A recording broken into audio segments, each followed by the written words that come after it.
Oh, hi, Scott. Hi, Jamie, my Hey, friend. Scott. How are you? Hello, Andy. I'm good. Happy Thursday to you and everybody else. Yes, yes. Happy Thursday to you and everybody else. Yeah, thank you so much for coming to this webinar. I think I have a little treat for you today. We'll get to that once we start going over the agenda. But first, let's get through the legal issues. Not, I shouldn't call them issues, but the disclaimer here, guys. Once again, remember this is for educational purposes only. Jamie and I are going to be talking about some, potential setups and stocks and price action and things like that. But just always remember, this is not to be construed as investment advice.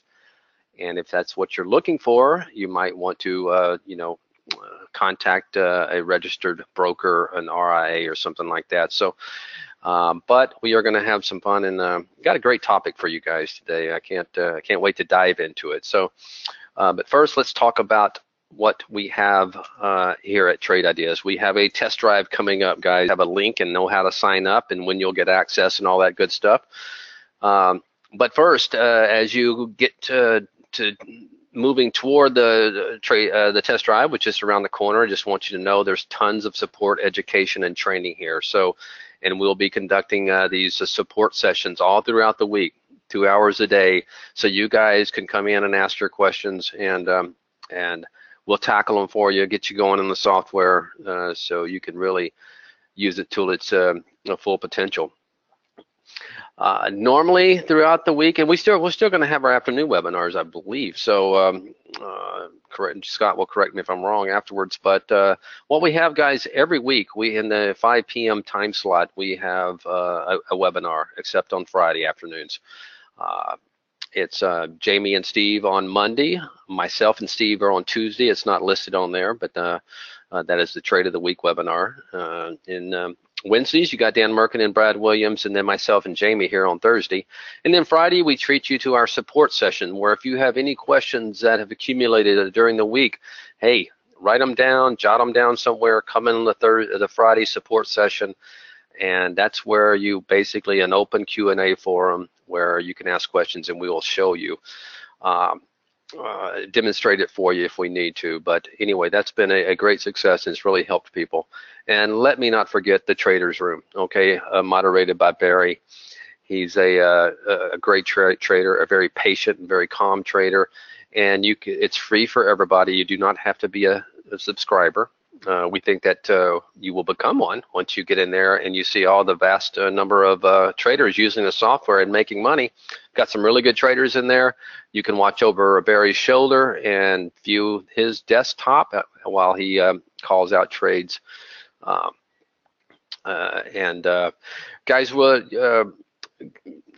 most of the questions we'll try to get to them. Jamie's going to be helping out. If there should be some time after us to go through Q&A. I know you guys are going to have some questions about the topic today, but I just want to remind you, if I can't get to something, ends. Brokerage Plus. This is our module if you like to take alerts that you've built and you want to auto trade it. Well, we do have a product for that. You have to be a premium subscriber. This is only for advanced traders. I'm not going to dive deep into it. It's been in beta for a while, and if you want more information on that, go to trade-ideas.com/beta. The new traders are loving the TI University. We are no longer providing the one-on-one training sessions if you signed up after March 5th, but anybody is welcome to come to our TI University class. This is an hour and a half every day at the 12 noon Eastern time slot. We start with 101 on Monday, 201 on Tuesday, 301, so we go all the way to advanced. That happens on Thursday. And once again, the 6 hours worth of training. Man, I'm telling you, you are going to know the product by the time you finished 1 week in TI University. And if you still have some questions, come to that support session on Friday. So we have you covered, guys, when it comes to training, support, and education here at Trade Ideas. All right, the agenda for today. We're going to go over market recap, more chop. it's not a big agenda today, and this reason it's not, it's a very important topic that I'm going to spend some time on today after the Holly recap and after listening to Jamie's words of wisdom. He has some good stuff to say about compare count. It's going to fit well inside what I'm going to talk about in this paradigm shift. But you know what? I'll just save it for that time. I'm not going to tease you with what we're going to talk about. So let me back out right now, and let's just dive right into the market recap. And there's not a whole lot to dive into, but let's pull up. Well, back here, and you know, we could be in a range-bound market. I've seen these markets last a while. You know, time will tell. I think into summer, you got to question yourself. Okay, you know, don't ever. You know, but I do moving higher. We're kind of stuck in a range right now. You can see right there, there's a pretty big level there in the spiders that we could not get through today. Hit this resistance right here. And again, of stubborn, you know, resistance. And, you know, people can argue, well, we're in the upper end of this range, which is good. But, yeah, but we've all the bear's point of bridge in the spiders, which is the I don't know what's going to happen. And if it does happen, I don't know how long it's going to last for. Because, you know, once again, guys, you can see the kind of range here. This creates a really, you know, if you're an active trader, but you know, maybe here if you took that line, squeeze it in some. Oh, I just drew that one. Bear with me. To the downside, that could be that if we do break this trend going down, this could kind of see the action that I kind of had drawn over here in a wedge where we fell out of it. I thought there may be some follow through there, but we bounced right back. So it's really a tough, what is it called? We're back and see which side wins. Back if you're late to see, is it going to move, you know, higher out of this range, or is it going to break down out of it? Because right now we're really in no man's land. We'll take real other, I mean, not too far. Relative strength, I should say. I'm not really going to call that strength because once again, it's in no man's land. But nonetheless, it is the strongest of the four, you know, indices. But Bitcoin chart, right? Mm-hmm. And you know, it's not exact. We don't know what we're going to do. We don't know how long we're going to consolidate in that period. We don't know when it does segue. And the cool thing about it is that these topics have been talked about time and time again. These same methodologies, right, to temper our expectations. So I tell you what, let me grab it real quick here. Sure. So everybody, can you see? Well, I think I'll think not on a whimsical. Expectations are very crucial. So how did I start my day off? And of course, probably everybody knows what I'm going to talk about next. And you know, the funny thing is, right before I took the helm here, Andy, I was going to go to Twitter and grab my tweet, right, where I showed my account ratings. But guess what?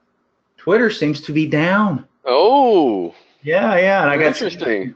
And it's Twitter is offline. I don't know if anybody else can go try to access their Twitter page, and we'll see if it's widespread. But something seems to be afoot with Twitter. So in any case, and I don't have the picture to show you guys, but I will tell you this: on my large cap, which are the ones that are looking at the 4 billion and 5.4 billion plus that ratio, it was a dead 50-50 split today, right? And I can't even remember the last time it was straight up 50-50. I mean, it'll go 51-49, but today, straight up 50-50. Now, we have to backtrack a little bit here, and of course, here's my daily of the SPY right here, and here's the area, and we just hung there all. That's what a market like this is. That's what it feels like. Shorts are long, you know, shorts are fair game, longs are fair game, but we know that it's tricky going in these waters right here. Storm could roll in at any minute, right? Over trade in this bias on the compare counts, straight up 50-50. It's going to be one of those days. You better keep your powder dry, only trade what you perceive to be the higher quality, low risk trades. And when you get up, you better take those cookies, because boom, boom, boom, things can disappear very quickly in these market conditions. So we got two things telling us to be real careful and that anything can happen. And then 4-3, pretty light strategy count. We see this first. We know what the range in the market is. The last thing to check on is 15 minutes into the open. We're looking at that compare count window. So we got Holly with a low strategy count. Historically, it's kind of an iffy day there because she's not seeing as much opportunity after tons and tons of analysis the night before. So we have three things telling us, be very careful today. Try not to overtrade, and when the money's there, take it, okay? That's 15 minutes into the open. Now, let's focus on Holly's equity curve today, whether it's risk on or risk off. What happened here? Well, she got up, then it all went away. Then it came back 3 different times here on risk on, right? So you see, Holly probably overtraded today is what we could say. Opportunity, the stats were there, it was good. You weren't really that rewarded. You know, you had to really time this. But you see, we were prepared for it because we had 3 things telling us, you know what? It's probably going to be one of those days. And sure enough, even Holly reflects what those expectations were. But keep in mind, we had all those lined up 15 minutes in. So as a move, it was on this Rigel here. So let's just go ahead and take a look at that one real quick. All right, I've got out, boom. As soon as we got a nice range. Funny thing is, I haven't seen, you know, of course I was off, I was kind of absent. But we've got almost 60% odds on the play, number one, to start, which is super fantastic. And then we see this nice little break out of here. Are you kidding me? I mean, what a just, you're going to be hard pressed to kick in, right? Did spike it back down to flat at this point right here, right? So that was the ebb and the flow, even something like this. Now, I'm sure there was some news associated with this. I haven't bothered to look at it.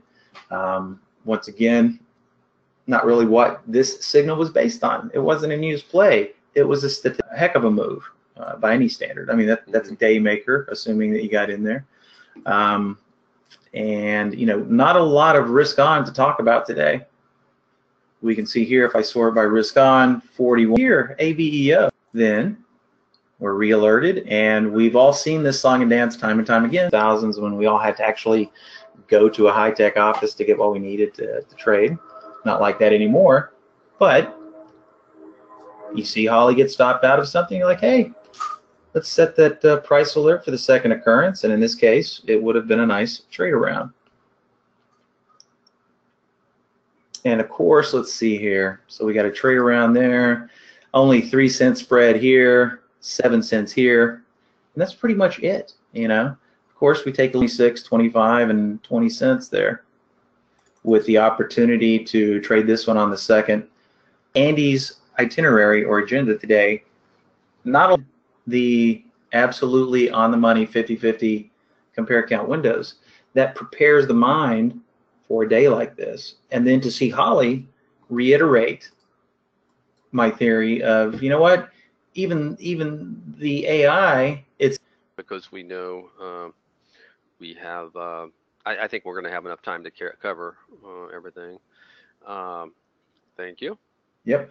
Yeah, Ugo asked, he says, you know, I have a question and need help. He needs to determine oversold, we are told to use RSI and so forth. Intraday trader, RSI, but now a daily RSI, like on a daily, go to more like a yearly or a monthly or a yearly. I think the daily is probably the maximum you're going to need to go to.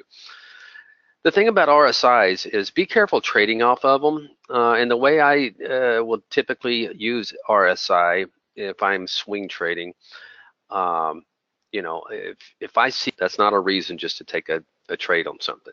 Other reason, because they are overbought for a very long time and stay, you know, liquid. So what you want to do is wait for some sort of confirmation in the chart.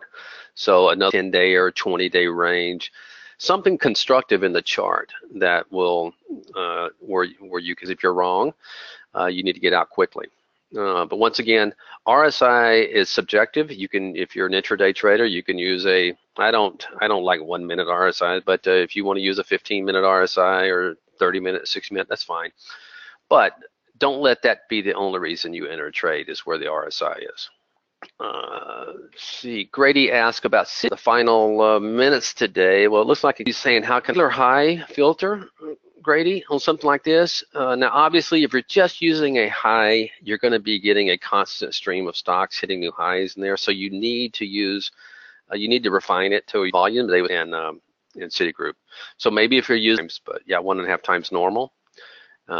That's a ratio, and then you can see a little range break that Jamie would. Most part, this trended nicely. So other than that, I just don't know what else is going to help, you know, catch something on the chart. It's interesting thing is it really popped off a lot of alerts on the open first 20 minutes, then it went dry, then it started picking them back up at 11:21 our time. So okay, 12:12, so 11:21, 2:20, about 2:20 Eastern time. Kind of have another range break right there. Yeah, so you know, 100% of turbo not going to be able to follow the stream. You got to use some sort of filters in there to limit the number of alerts you're getting through there. All right, guys, I'm gonna with Steve and Dan, and I was fortunate enough to have a handful of traders, about 5 traders, come from Houston, there in Houston, for several years. But let's not forget, you know, the 90s was like the biggest bull run ever.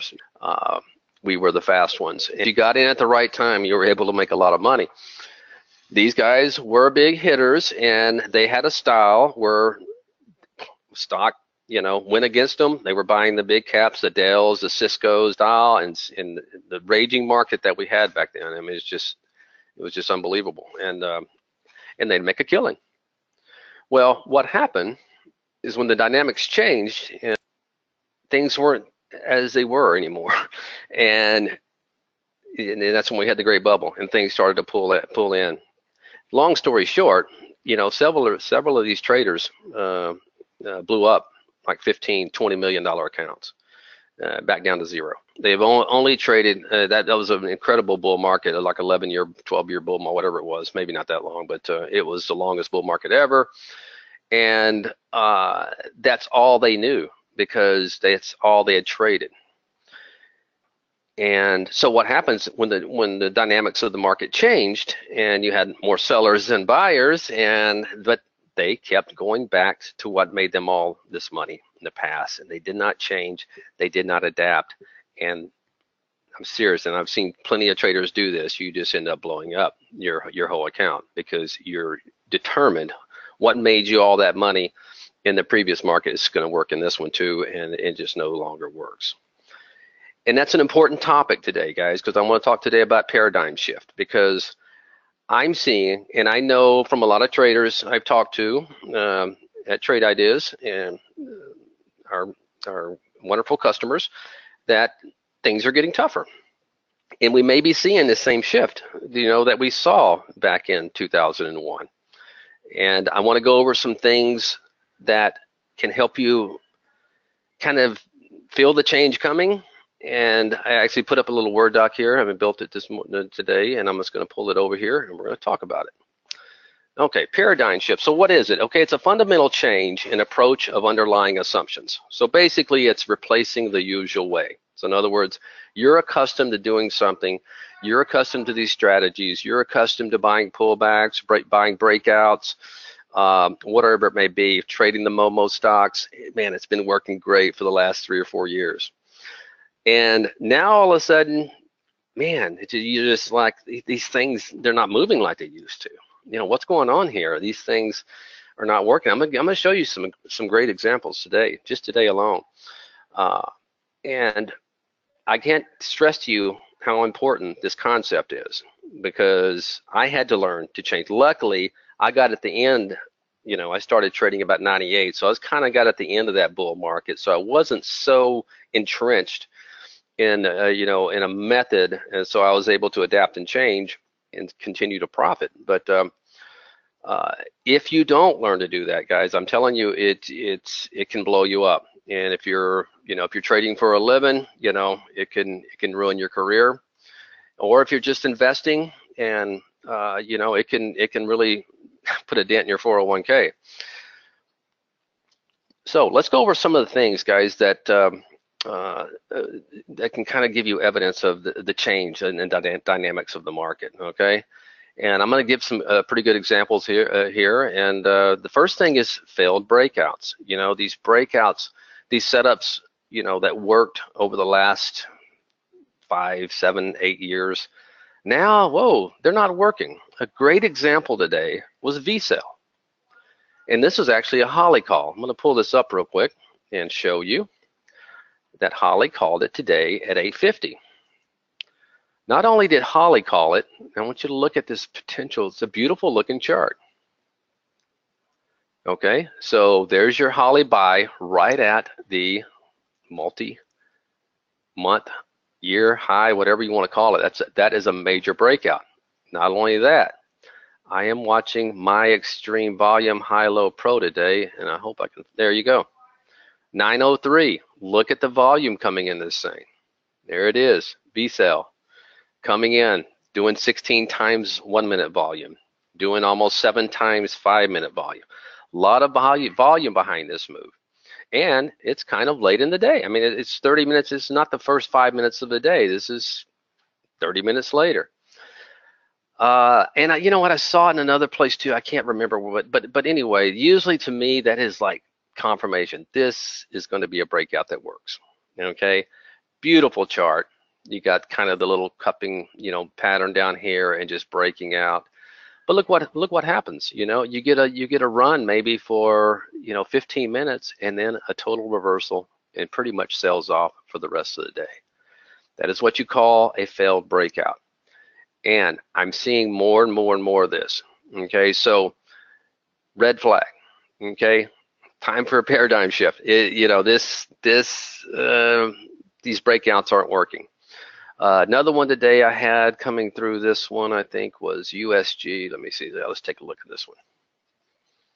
There you go. There's another one. You have a stock that's been gapping up after huge volume. Not sure if this was earnings day. No, it wasn't earnings. It's coming up in 10 days. Probably news. Whatever. Gapped up. There's your high. Big, huge volume coming in and failed breakout right back down to the range. This doesn't mean this can't get going at some point, but I could give, if I wanted to, I could dig around and probably find at least 5 more examples of this. And this is the kind of thing you start seeing when there's some change in the dynamics of the market. Hey, Andy, real quick. Sure. On that topic, I've got the pack leaders top list, which has had a minimum of like 20 stocks on it, and most of the time double that. There you go. And there are 7 stocks on there today. Wow. Yeah. Wow. See, there you go.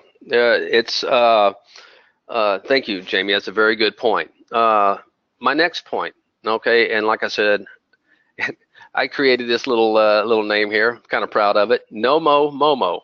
Okay. And what that means is there's less and less momentum stock. And I use my extreme volume high-low pro as an example. And typically on a day, like today when the market kind of gapped up, took a, first 30 minutes, had a nice move and pretty much held up. It didn't turn around and give it all back. But usually, this thing will, just, keep running, be full of things that, are working pretty good. But more and more throughout the day, I'm seeing these things just kind of peter out, have a move and just kind of peter. Now, MBI did later in the day, I noticed, have a pop. That obviously was news oriented. That move was beautiful if you caught it, but for the most part, I can show you one after another just kind of failing. There's another boom, boom. There's well, kind of shot up, but just you look at this on a chart, you would think, hey man, this maybe make it to the 200-day moving average. That's a nice move, huge volume at the open there, but I'm just seeing more and more of this. So the point I want to make is, guys, I'm seeing less and less, and no Momo. I mean, the Momo trades are not as effective as they were, 2 or 3 months ago. They're far and few between. Very less follow through. All right, so you'll see less Momo stocks. That's going to be evidence of change. No sector leadership. Okay, typically, if your market is not too far from highs, I mean, yeah, it's right now. It's probably what, 7% from high. Not all that far. You would have some sort of sector leadership right now, and I'm just not seeing it. Everything I look at, the XLF had a good day today, but I can go through every one of them. All the patterns are going to pretty much look the same. I'm not seeing anything that's OIH is probably looking the best, but you can't call that leadership. Look how far they've dropped from grace. Yeah, that's no leadership there. But nothing is trading near, its highs, all-time highs. A lot of times when you have a market that's pulled back maybe 5 or 7%, you'll still have a sector in there, whether it's the transports, whether it's the financials, something is kind of, or the internet stocks, the heavy guys like Amazon, Facebook, Apple. I'm not seeing any leadership at all, and that can be obviously be a evidence of a change in the dynamics of the market. Yes, David says sounds like cash is moving from one sector to another. Yes, but even during when the market's moving higher or not too far from highs, David, you usually see it like one sector would be like on all-time highs, and then maybe it would sell off, and then money would go into other sectors. I think not only maybe, David, you're seeing it move into other sectors. I think you may be seeing it move on the sideline, maybe seeing it move into maybe some fixed income bonds, whatever. I just think there's maybe some more alternatives out there. Regardless, I'm not seeing any leadership at all really in any of these sectors. Range bound markets, okay. We talked about the spiders, and we're definitely seeing some range bound markets, back and forth. In other words, this can happen when you start to see this. We talked the other day about how this is potentially setting up to look like Bitcoin, the other side of the mountain, where we could see this bleed off and go lower, and we could see a substantial correction in the market. I'm not saying it's going to do, but I am saying the technicals and a lot of things that I'm seeing could be is commonplace when you do have that kind of correction, is what I'm saying. All right, let me pull over range bound markets. Resistance levels, they start to hold more. Spiders is a good example of that today. You saw on the close this poke through highs today. Well, I'm going to show you the 15-minute chart and kind of let me pull it out so you can see it better.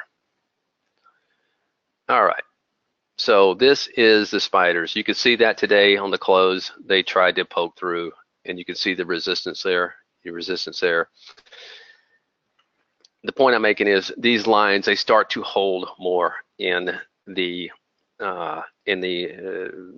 charts, these resistance lines. I'm going to give you a good example of stocks. And there you have it right there as I zoom out. Tried a little head fake above and could not get through. He's being met by sellers. More sellers in the market now. And whether this continues, I don't know, but they are there. Let me give you another example of some of the stocks that were coming through my extreme volume high-low pro, where they ran into resistance and just could not get going. There's a prime example this morning. You see the red resistance line. There it is on the daily, just right smack into it. HST was another one. No, I'm not sure about. Not sure what FireEye did. Yeah, well, it finally took all day to get there, but it'd be interesting to watch tomorrow. But to see if that's a failed breakout. USG, we already covered that one. HST. There's an example of one that just got close, the resistance, but that was a pretty big move, so I'll give it to that one. Let's see what else we had here. Well, I'm not going to dig through. Let me just. You won't see the line there, but because I have to look through it in there. But this is one. This sale right here went right up and ran into this resistance today and just could not get through. Came right back down. And A-Rock's another one that I did see coming across there, and that actually that had a pretty good move. Just could not ever make it to its resistance line, which is right there, or ran into it. But anyway, keep an eye on these resistance lines. I've been talking about them a lot lately, and you'll see them. There was one today when it went off. So when you see that line, keep an eye on them, because I'm seeing more and more bumping up to that. Sellers come in and push the price action back down. Once again, evidence of possibly changing dynamics in the market. They're not able to push through resistance. They're being met by sellers. You have more sellers at those points than you have buyers, thus the price comes tumbling back down. All right, guys, you must adapt to changes, and I can't tell you how important this is. And if you are struggling in this marketplace and you keep doing the same thing and it's not working, you're going to have to change, all right? And the way to do this is, one good way is you have to think like a contrarian. It's a different style of trading. It's fading strategies. We've introduced these strategies in here before, like a pullback above 50 SMA Pro is a fading strategy of looking for stocks pulling back to the long side. You can reverse this one, and let's see if I have one up there. Yeah, there it is right there, where a stock is bouncing, but it's below its 50 SMA. So you can use things like this to look for stocks that you might want to fade as they come into levels. You have to think like a contrarian, because the market's in a range and you're not getting any follow through in any direction. So you have to adapt. Okay, you want to avoid chasing momentum. I know it's hard to do, but try to be patient. If you want to play momentum, try to buy it on a pullback. It's just, when you have no momo, it can be a fruitless game, to continue chasing that momentum when it's not there. Listen, you have a great product in Trade Ideas. You can build alerts and scans to help you. I tried to put something together real quick just to give you an idea. I'm not going to share this, but I'll show you the configuration. This is just a scan I put together, and we'll look at the filters real quick to kind of show you what I'm talking about. It's a top list, so there's no alert in it. And if we go into the filters, this is the kind of way you got to think outside the box. All right, so maybe I'm looking at relative volume. I'm looking as a fading strategy. Maybe I don't want to see strong relative volume, because there's a good chance that's going to go through. So I put a max on here of 1.25. Position in year range, maybe I put a max. I don't want to be fading stocks near their all-time high. Some people can do that in this type of market, but it's not my game. And then maybe put a position in 20-day range where you're looking for stocks at the upper end of their 20-day range. Okay, so, and you could add some other filters, maybe below a certain moving average, maybe below a 50 moving average or something like that would work.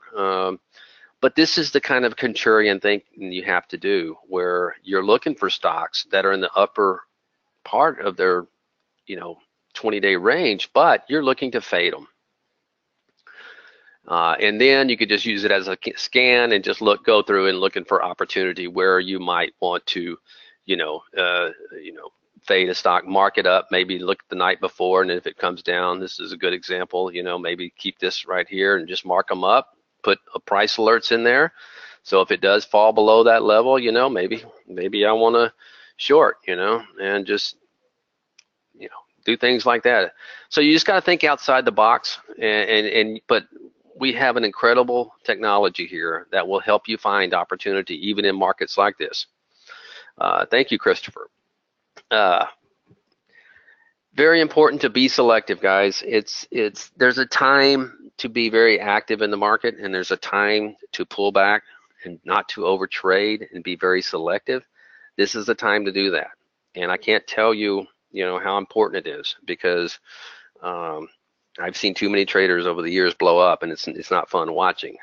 And this is the type of market, when you get in sometimes these stagnant markets, or if it turns into a bearish market, it can be very volatile, and but the key is, guys, you have to adapt. Okay.